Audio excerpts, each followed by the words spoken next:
Nama saya Kedido Aristu Adidharma dari kelas PTI 2A dengan NIM 20150510667. Oke guys, perkenalkan nama saya Saka Jiris Proeka.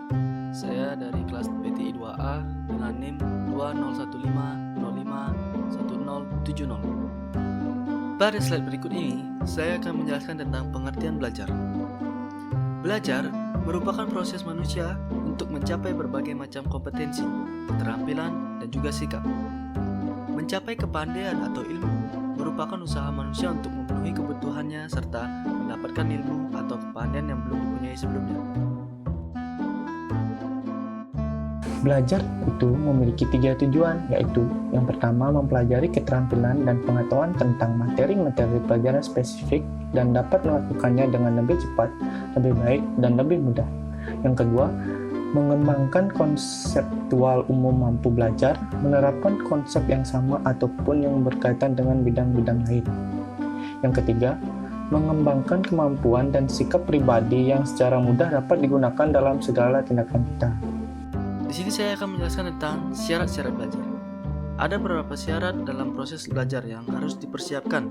Di antaranya adalah sebagai berikut. Yang pertama, dapat mencapai tujuan belajar dalam waktu yang relatif singkat. Yang kedua, dapat melaksanakan pembelajaran yang relatif efektif dan efisien. Yang ketiga, dengan latihan yang terarah oleh guru yang sudah berpengalaman dalam dunia pendidikan akan menjamin hasil belajar yang lebih baik atau lebih efisien. Yang keempat, dapat memakai alat bantu pengajaran dengan baik. Yang kelima, di kelas harus tercipta persaingan positif antar pelajar atau mereka harus dapat saling membantu atau merangsang motivasi belajar satu sama lain. Selanjutnya, ada faktor yang mempengaruhi proses belajar, yang dipengaruhi oleh berbagai faktor antara lain stimulasi yang terdiri dari bahan dan metode belajar, serta faktor individu yang meliputi pengalaman, inteligasi, dan motivasi. Faktor-faktor mempengaruhi belajar antara lain terdiri dari faktor internal dan eksternal. Faktor internal terdiri dari faktor fisiologis atau jasmani individu, baik yang bersifat bawaan, hereditas, maupun yang diperoleh faktor psikologis, yang terdiri dari faktor intelektif. Sedangkan faktor eksternal meliputi sosial, lingkungan keluarga, sekolah, teman, masyarakat, budaya, adat istiadat, ilmu pengetahuan dan teknologi. Faktor lingkungan, fisik contohnya, fasilitas belajar di rumah, di sekolah, iklim, dan faktor spiritual serta lingkungan keluarga. Nah, di sini saya akan menjelaskan tentang upaya untuk meningkatkan hasil belajar. Yang pertama, pembelajaran perlu lebih menekankan pada pembelajaran individual meskipun dilaksanakan secara klasikal. Dalam pembelajaran perlu diperhatikan perbedaan peserta didik. Yang kedua, perlu diupayakan lingkungan belajar yang kondusif dengan metode belajar dan media yang bervariasi yang memungkinkan setiap peserta didik mengikuti kegiatan belajar dengan tenang dan menyenangkan.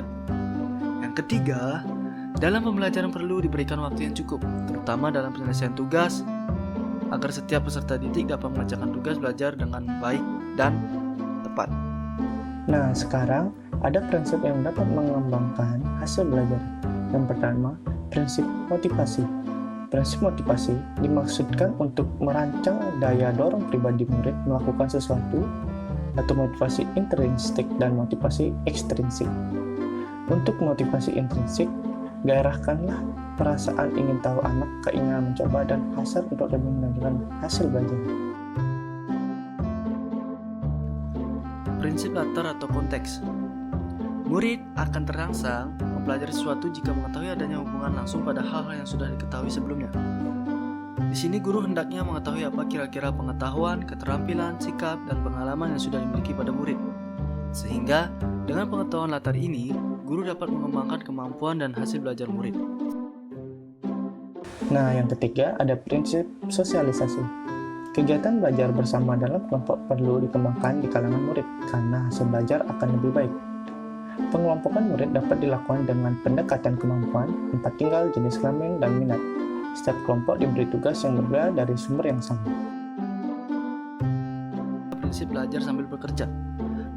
Bekerja merupakan tuntutan menyatakan diri untuk berprestasi pada diri anak. Karena itulah, memberi kesempatan mengembangkan kemampuan dan hasil belajarnya melalui kegiatan bekerja sambil belajar atau belajar sambil bekerja.